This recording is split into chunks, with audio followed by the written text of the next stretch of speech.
Madurai AIIMS கட்டுமான விவகாரம் தொடர்பாக கொரோனா காலத்தை காரணம் காட்ட வேண்டாம் என்று உயர்நீதிமன்றம் கூறியிருக்கிறது. அண்மை செய்தியாக திரையில் பார்க்கிறோம்.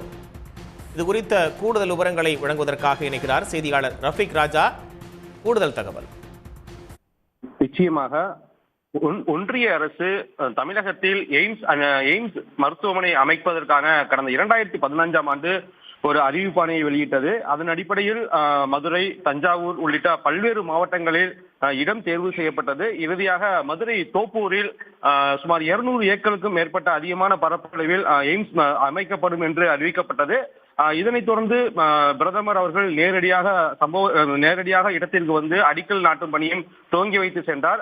அந்த பணி தற்போது வரை எந்த கட்டுமான பணிகளும் துவங்கவில்லை. குறிப்பாக அடிக்கல் நாட்டு சென்றதற்கு பின்பாக அந்த இடம் கையகப்படுத்தப்பட்டு தமிழக அரசால் கொடுக்கப்பட்டது. அதனைத் தொடர்ந்து தற்போது வரை எந்த பணிகளும் துவங்கவில்லை. இந்த நிலையில்தான் உயர்நீதிமன்ற மதுரை கிளையில் பல்வேறு வழக்குகள் தாக்கல் செய்யப்பட்டது. குறிப்பாக ஒன்றிய அரசால் அறிவிக்கப்பட்ட பல்வேறு எய்ம்ஸ் மருத்துவமனைகள் கட்டுமானங்கள் முடிந்து பணிகள் அந்த சுகாதாரத்துறை பணிகள் முடக்கிவிடப்பட்டுள்ளன. ஆனால் தமிழகத்தில் அறிவிக்கப்பட்ட இந்த மதுரை எய்ம்ஸ் பணி மற்றும் துவக்க நிலையிலே உள்ளது என பல்வேறு வழக்குகள் தாக்கல் செய்யப்பட்டது. வழக்குகளில் உயர்நீதிமன்ற மதுரை கிளை பல்வேறு உத்தரவுகளை பிறப்பித்திருந்தது. அந்த உத்தரவின் அடிப்படையில் ஒன்றிய அரசு ஜப்பானை சேர்ந்த ஜமைக்கா நிறுவனத்திடம் ஒப்பந்தம் செய்யப்பட்டு தற்போது பணிகள் துவங்கப்பட்டதாக தெரிவிக்கப்பட்டிருந்தது. இந்நிலையில்தான் மதுரையைச் சேர்ந்த பாஸ்கரன் என்பவர் மீண்டும் உயர்நீதிமன்ற மதுரை கிளையில் ஒரு பொதுநல வழக்கினை தாக்கல் செய்திருந்தார். அந்த பொதுநல வழக்கில் எய்ம்ஸ் கட்டுமான பணிகளை விரைந்து முடிக்க உத்தரவிட வேண்டும் என்றுதான் கோரியிருந்தார். இந்த வழக்கு தான் தற்போது நீதிபதிகள் சுப்பிரமணியன் மற்றும் விக்டோரியா கவரி ஆகியோர் அடங்கிய அமர்வில் விசாரணைக்கு வந்தது. விசாரணையின் போது ஒன்றிய அரசின் தரப்பில் ஆஜரான வழக்கறிஞர் கட்டுமான பணிகள் துவங்குவதற்கான ஒப்பந்த புள்ளிகள் வெளியிடப்பட்டு விட்டன.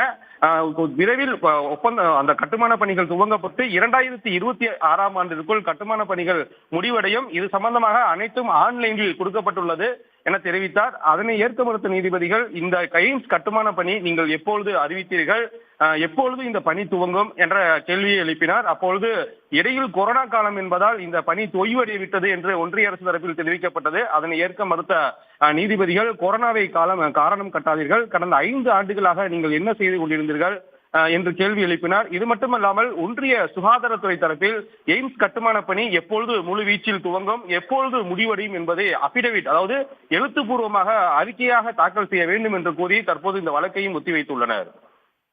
உடனுக்குடன் செய்திகளை தெரிந்து கொள்ள சன் நியூஸ் பெல் ஐகானை கிளிக் பண்ணுங்க.